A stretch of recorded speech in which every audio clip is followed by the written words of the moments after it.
It is Monday, and so our garden guy, Charlie Stocker, is here, and he is ready to go. People are sending in questions on his Facebook page and on his website. Good morning, Charlie. Good morning, Angie. Hope you had a wonderful Christmas. I guess I'm going to see you next year after this show today. You are going to see me next year after the show, and good riddance to 2020. Hey, I want to mention something about what Ron has been talking about with the rain that's coming in. Yes. Wednesday, Thursday, and Friday. The water table is really fine, but this kind of drenching that we're going to be getting is really, really good to build up the water table through the wintertime, and then it's actually acts as a reservoir for next year when we get into drought. So this kind of rain that we're going to be getting is fantastic for all of the plants in nature. Really is good for the forest and the woodlands. That's good to know. A good reminder, especially when we start complaining about it, we realize that it's great for nature. So thanks for pointing that out. So Charlie, what's your first question that somebody sent to you? Was Melissa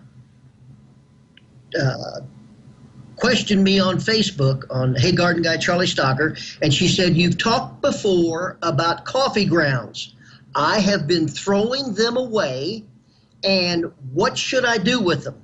And coffee grounds actually can be used a number of ways in your landscape via, if you compost, you can use them in your compost.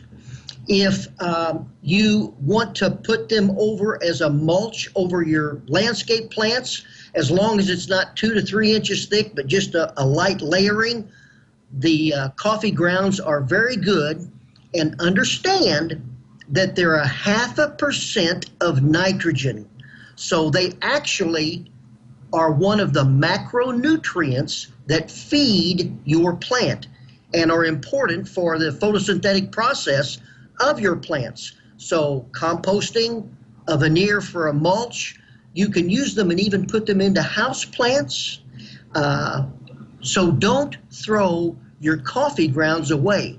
They create an acid environment to a degree for your holly, for your azaleas, for your rhododendrons, definitely for your blueberries. They have a definite use.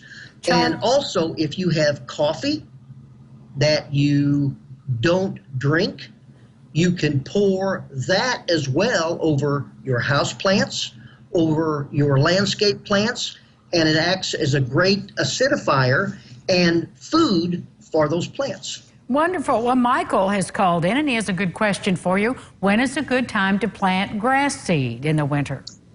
Best time to plant grass seed in the wintertime is generally towards the end of February, especially if we get a little bit of snow, and you can put the seed right over the top of the snow, and as it melts down, actually the weather drills that seed into the soil. You've got the moisture there, the soil temperatures are starting to warm up, and it's just a great environment. But latter part of February is the best answer for that. And what's the formula, Charlie? How much do you put per square foot, or how do you do that?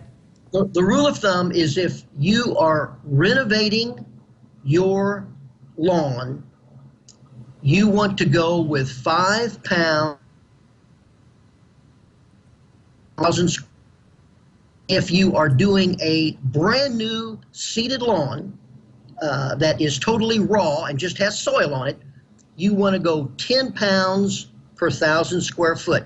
You know, there's so many fish you could put in an acre of water.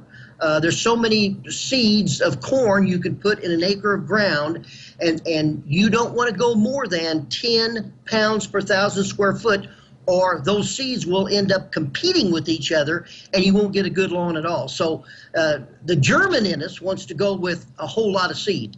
Stay with 5 pounds per 1,000 square foot if you're renovating, and if it's a new lawn, 10 pounds per 1,000 square foot. All right, we're going to go to break, Charlie. Tiffany has a question, and Tiffany, we'll get to your question right after this. Charlie Stocker, right after this.